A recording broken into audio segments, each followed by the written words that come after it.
Erev Tov Rabotai, we are continuing with our Mishna Yomi, Masechet Bava Kamma. We are up to Perek Tet, Mishnah Yud. Today's Mishnayot should be Le'elu Nishmat Neria ben Svetlana Ranbai Veliyahu ben Burcha Israel of Chana bad Miriam Sason ben Ryan Yoshua ben Shifra Minuchatam began Eden Amen and Avdi ben Chaim Lechaim v'derefua shelemav Daniel Shalom ben Rosa b'toch shah Cholei Yisrael and Achlama Me'era Binyamin Od Zion Chai ben Dvorah. In continuation of the previous Mishnah, the Tana discusses another case of an heir who may not keep his inheritance. If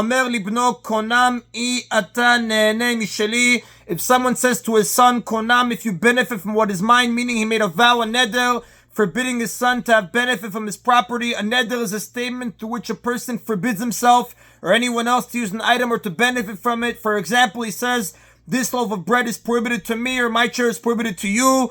One can prohibit anyone's property to himself, but only his property to others. One way to express a neder is by linking its subject to a general category of objects that are prohibited. For example, this loaf of bread is like a korban, a sacred offering to me. The person who made the neder thereby forbids himself to have benefit from the bread. The word konam used in our Mishnah means the same as korban, as it says in Nedarim chapter 1, Mishnah 2. Therefore, the father's expression in our Mishnah, konam, if you benefit from what is mine, means my property is forbidden to you like a korban if you benefit from it.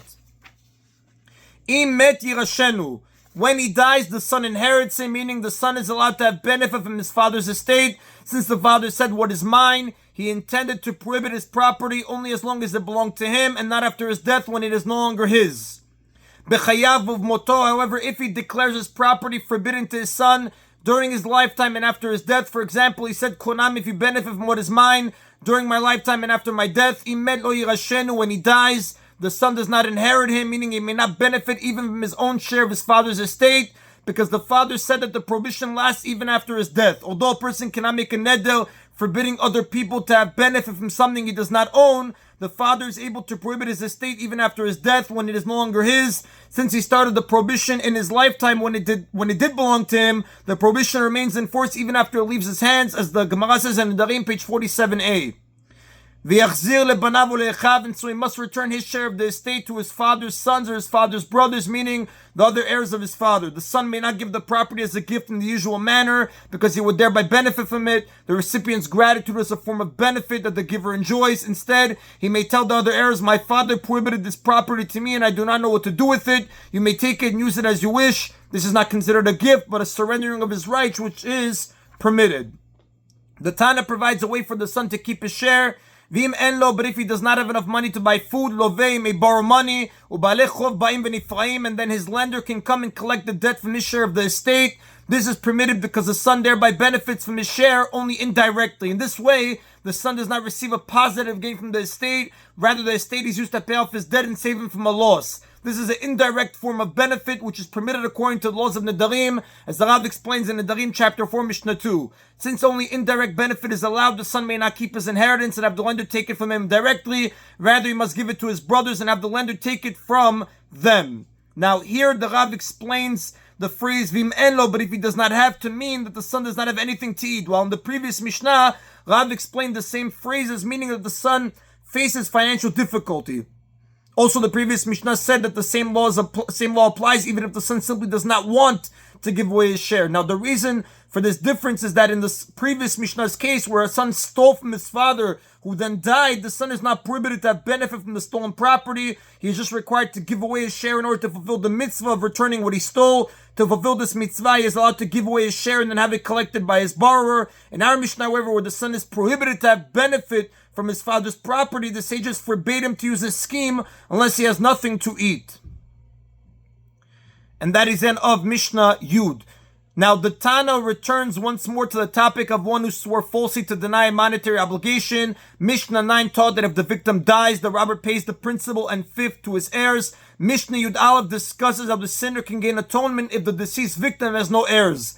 If someone robs a convert and swears falsely to him, claiming that he is not liable, vamet, and the convert dies without leaving heirs, Only a convert can die without heirs. Every born Jew has relatives who inherit him, no matter how distant, since all born Jews are descended from Yaakov. However, when a non-Jew converts to Judaism, it is as if he were reborn, what we call kikatan shenolad dami, which means that his biological relatives are no longer viewed as being related to him, as it discusses in Zivamot, page 47b. Therefore, unless he marries a Jewish woman and has children after he converts, he does not have any heirs. When he dies, his property is hefker, it does not have an owner, and can be taken by anyone. So the Mishnah says, in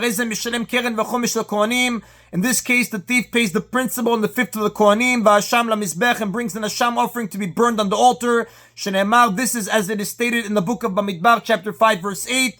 But if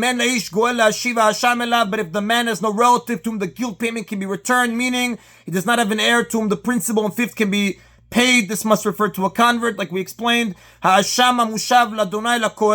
The guilt payment that is returned is for Hashem, for the Kohen, milvad el kippurim asher yechaper bo alav. Aside from the ram of atonement, the Asham, with which he, the Kohen, shall provide him atonement. When the convert died and his property became ownerless, the thief acquired the stolen item since he already had it in his possession.